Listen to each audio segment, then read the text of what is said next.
G'day mate, how are you? It's Matty Graham here from the Exponential Performance Podcast. In today's episode, I'm talking about crash training, how to get fit fast and race ready in a hurry. Let's get into it. Welcome to the Exponential Performance Podcast. Join sports scientist and performance coach Matty Graham to find out how to train smarter and maximize your performance no matter who you are. G'day mate, how are you doing this week? It's good to have you tuned in here with me for episode 21 of the Exponential Performance Podcast. How's your week been? For me, it's been a busy one. In the last 2 weeks, we've had to move house twice, pack up all of our stuff, move, and then 2 weeks later, pack it all up again and move again. We're finally in our own house now. It is far from finished. I look around myself here at the moment. I'm perched up on the kitchen bench, and there are ladders everywhere. There is painting stuff. There is plastering stuff. There are wires hanging out the wall. We finally got a toilet today. We don't yet have running water. So we're camping a little bit in our house. So what I wanted to do is make sure I get a podcast out this week. It's probably going to be a little bit on the short side, but I wanted to make sure I got it out for you despite everything that I have going on. Now, in the last few episodes, we've been talking a lot about nutrition and supplements ever since I had that supplement podcast. Now, in this episode, I want to move away from nutrition a little bit and talk about training, a little bit more about training. And today, I'm going to talk to you about an advanced training method called crash training that can help you get fit fast, if you like, or get ready for a race in a hurry if you're short of time. Now, before that, I just want to give you a wee reminder about the Radix Nutrition discount code. Now, in last week's episode, I shared a discount code, and I just wanted to make sure that you get that again this week. So if you use this code, EPP20, over at the Radix Nutrition website, you're going to get a 20% discount whenever you buy any of their freeze-dried meals. Now, if you have no idea what I'm talking about, head back and listen to episode 20, where I do a review about their freeze-dried meals. And pretty much what it is it's a freeze-dried meal in a bag, you add hot water, and you've got a highly nutritious meal ready to go in 10 minutes. Often with nutrition, quick and easy is synonymous with cheap and nasty and no nutrition value whatsoever. But these guys have put the quality into quick and easy. So definitely go and check that out. Just out of interest, did anybody try them out after my review last week? Post a comment below if you tried out any of the Radix Nutrition line, and what did you think of them? Did you find them good, tasty, useful? I'd be interested to hear your thoughts. Now, last week I asked you guys to post a wee comment about where you're listening from, and it was great to hear that we've got listeners all around the world. We had a few people tuning in from the US, from Ireland, from Zimbabwe even, and obviously here in New Zealand and a bit closer ashore in Australia. So it's awesome to hear where all of you guys are tuning in from. Now, before we crack into crash training, I just wanted to alert you to one more thing. I'm getting a ton of questions from you guys out there, which is great and I love, but it is so hard to keep up with them on YouTube, on email, Facebook, Instagram. I'm just getting a lot of messages. Now, if you want me to answer your question, and I will always make priority for the voice messages, so head on over to the Exponential Performance Coaching website. Under the podcast tab, you can ask me a voice message and I will get it on the podcast and answer it publicly. If you don't want your question answered in the public forum, then what I have come up with is a bit of a solution. And what it's called is a Reach Me account. So I opened up a Reach Me account, and what you can do is you can go there and you can ask me a question. You pay a small fee, depending on whether it be a text answer that you're wanting, or you can pay a little bit more for a video answer. And then I will answer your questions 100% exclusively and personalized for that question. You won't pay anything unless I answer the question, and that's just going to help me sustain this into the future and help as many people as I possibly can.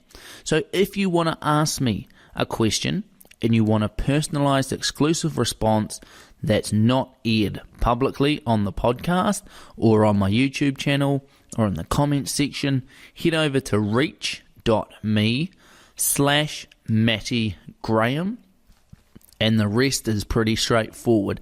Get on there, ask me anything you want about your training, about fitness, about health, whatever it is, and I will reply either by a text reply, as in writing an email to you, or I can record a video response for you.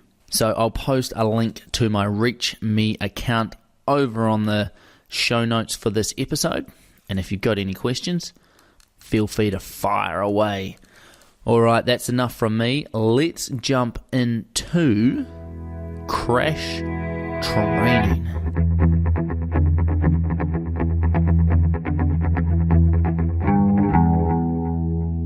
Alrighty, crash training. Now, crash training is a tool that I use with a lot of my athletes. And it's an advanced training method, but it's one that if you use it correctly, it is extremely useful. So what crash training is it's just a higher than usual training load with the idea that you want to bolster or tap into that super compensation effect that we get with training. So if you're not sure about what the super compensation effect is that when you train, your body gets worse initially, and then it rebounds, if you like, to recover stronger and fitter than before. The body adapts so that if it meets the stress that it encountered before, it's ready to deal with it. So in endurance sport, what that adaptation looks like is an increase in blood volume, an increase in aerobic enzymes, an increase in the density of your mitochondria. So the mitochondria, the little powerhouses in your muscle, get bigger and there's more of them. All of these things help improve our endurance performance for next time. Also, there's adaptations in our anaerobic threshold and our fat metabolism, all of those things that help boost our endurance performance. So when your body is exposed to an endurance stimulus, such as a long ride or an interval session, those different adaptations occur at different times. So crash training is simply a large load of training aimed at eliciting a larger than normal response to get you fit, for want of a better word, in a hurry. So traditionally, periodization is periodized in a linear fashion. So we work on our technique first, and then our base, and then our strength, and then finally our speed and power, which is really nice in an ideal world, but often that's not able to be done.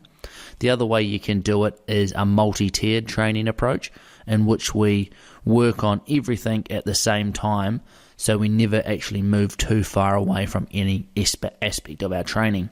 Now, depending on what your goals are, your experience, what you're training for, the approach that you use with your periodization will differ. I actually have a lot of information about periodization in the Performance Temple Handbook, and you can download this for free. I'll put a link in the show notes if you want to go and check that out, the Performance Temple Handbook. There's a big section in there about periodization. So in the ideal world, we're following one of these periodization approaches. However, the ideal world doesn't really exist in my experience. I'll often have athletes come into my office and for whatever reason, they need to get fit in a hurry. Now, this isn't going to work if you haven't been doing anything. This is just going to give you a boost, the biggest boost possible, but it's not going to take you from 0 to hero. It's going to boost up what you already have to the maximal extent, but it's not going to make you superhuman, okay? So when would you use crash training? Well, for 3 sort of examples of when you'd use crash training, the first one would be if you need to get race ready in a hurry. The second would be as an endurance top-up during a high-intensity focused program. And the third would be a discipline-specific focus. So I'll work through each one of those one by one.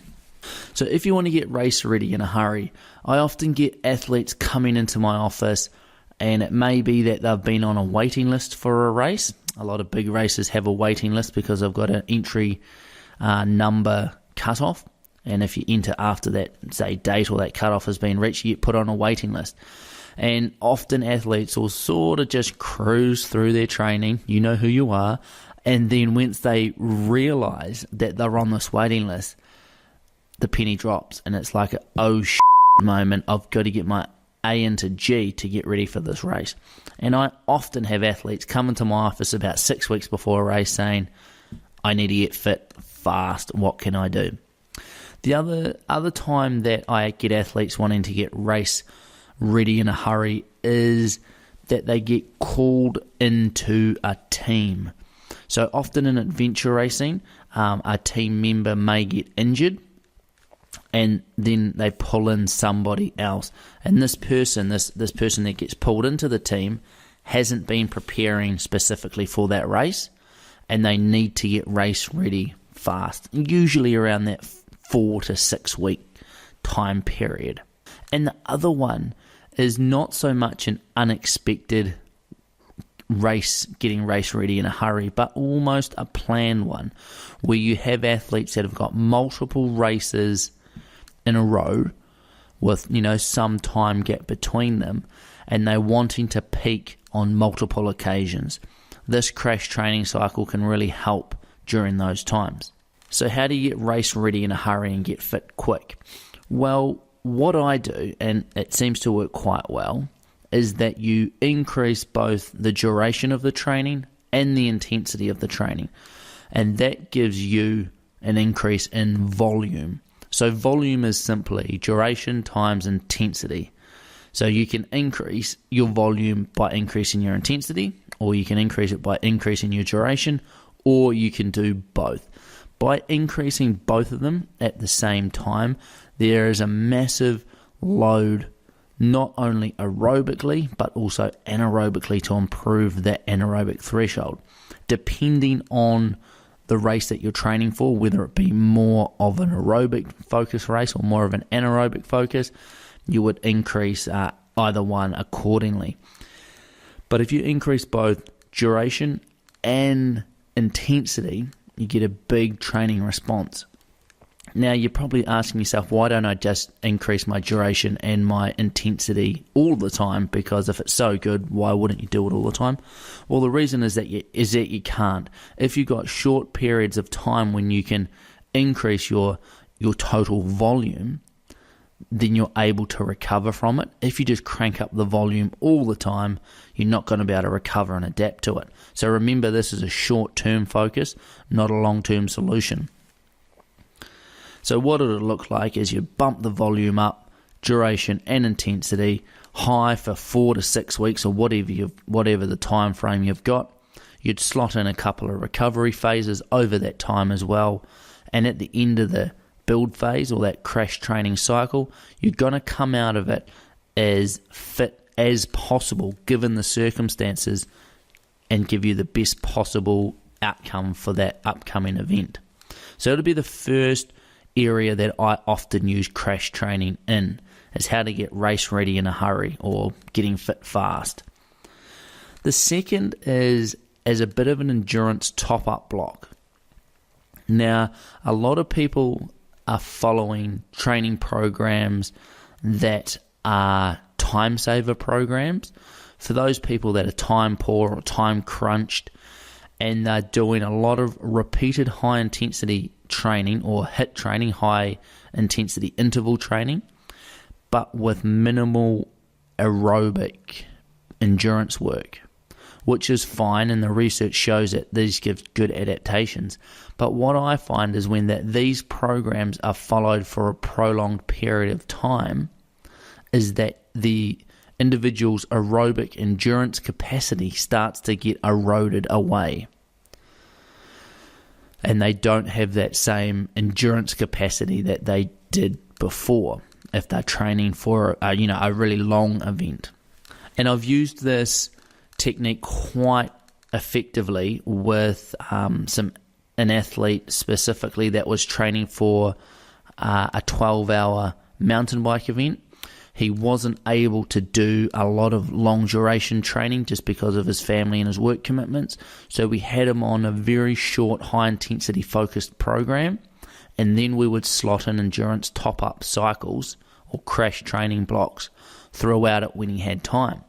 So if you're following one of these HIIT programs, these high intensity interval training programs, such as the Time Saver Cycling Plan that I have over at the Exponential Performance Coaching website. I'll put a link in the show notes if you want to check that out. If you're following one of those types of plans, it's really good to have a crash training block in there that is just solely focused on endurance training. So this may be if you've got a long weekend coming up, and what you could do is potentially take half a day of work on Friday, train on Friday afternoon for a longer session, Saturday, Sunday, push out the volume as well, push out the duration, Because that duration is lacking in the program overall, if we have a little block in there where we really boost up the volume, we're going to come out of it with those increased endurance adaptations. So if you're following one of these shorter high-intensity programs, you could look at slotting in a wee endurance crash training cycle every, potentially month, 2 months, 6 weeks, 2 months, around that sort of time. So every 4 to 8 weeks, you're getting an exposure to a high endurance training load just to maintain that aerobic base and not let it erode too much when you're on these short, high-intensity programs. That would be the second place that I would look at it. The third area where I often use crash training phases is for athletes that are doing multidisciplined sports such as triathlon or multisport, and they don't have a lot of time to invest into their training. So what may happen is that you've got a base training load, that's your standard swim, bike, run in a triathlon example, and the training volume during the week may be the same for most weeks. But then if you've got a weak discipline, then what you can do is every so often you have a crash training phase inserted in where you boost up the duration or the intensity or the technique focused or the skills of that specific discipline for a week or maybe 2 weeks, and then you get the adaptations or the super compensation specifically for that discipline. So you could do this just for one discipline. Say you want to work on your running, but you don't want to let your other disciplines get too far behind. You just have your standard training load, and then you have an increased running volume for different phases. Or if you wanted to focus on each of the 3 disciplines, you could run it in a cyclic fashion where 1 week you have an increase in swimming load, then the following week the swimming load returns to normal, you have an increase in biking load, following week the biking load returns to normal, and then the week after that the running volume ramps up. So by doing that, you're able to focus on different aspects, different disciplines, and different areas of your training without sacrificing too much time, and just having a crash training phase which really takes advantage of that supercompensation effect that training is based on. This is just a little manipulation of that, a little biohack of the body to get more out of it, if you like. So this all sounds very nice in theory, and it's a really effective approach to use, or an effective training tool to use in the right circumstances. I wouldn't suggest everybody uses this, and I definitely wouldn't suggest it's a to be used all the time tool. So there are a few risks and warnings that go along with crash training. Because it is an advanced training method, there's always a trade-off between the risk and the reward of it. So there are some risks, and what are those? The first risk that we run into with crash training blocks is injury. When we place a greater than normal load on the body, there is a risk for injury. And the reason that progressive gradual overload is in the training literature as a guideline of how to train and prepare the body is that because the body's structures don't usually adapt as fast as the body's physiology. So you can get, big improvements in your anaerobic threshold, in your aerobic capacity, in your fat metabolism, but all of the joints, the muscles, the tendons, the ligaments, all those structural things that support everything else aren't adapting at the same rate. They take a little longer. So when you dump a big training load on the body in form of a crash training phases, all of that mechanical loading puts obviously a load on the body, and if it can't tolerate it, that's when we start to get overuse injuries. So if you are going through a crash training phase, just keep a good eye on your body and monitor how it's feeling. If you feel those niggles starting to creep in, it's a good idea to dial it back a little bit and adjust that training volume. So as with injury, we also open up our risk to illness. When we dump a high training load on the body, again, our immune system gets suppressed.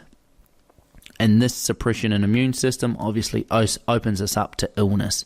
So it's something to be aware of as well. And during these crash training phases, you want to pay particular attention to getting a little bit more recovery, making sure your nutrition's dialed in, your hydration, and getting enough sleep, all those basics.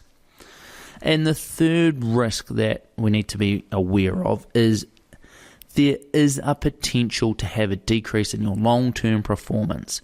So we're almost sacrificing a little bit of long-term performance for short-term gain here with these crash training phases. And while that's not necessarily a bad thing, we want to have if we want to have a good performance now, then obviously we need to have a good performance now. We don't really matter what happens down the track. But if you just go through your training having crash phase upon crash phase upon crash phase, what can start to happen is you get into a wee pattern and your recovery becomes compromised. We don't get any progressive overload, and we just get into the cycle of crash training phases, and our long-term performance suffers. As with everything in the sporting world, there is no silver bullet. There's no secret. There's no perfect thing that's going to make you a superstar.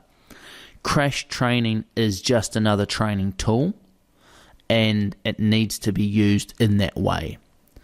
So a lot of people will listen to this podcast and think, right, I'm just going to go out there and smash it, do these big crash training phases that Maddie's talked about, and what will end up happening is they'll probably end up injured, ill, or having a terrible performance. So crash training is something that needs to be used cautiously, and it's not a random thing just to throw in there every time you've got a race coming up.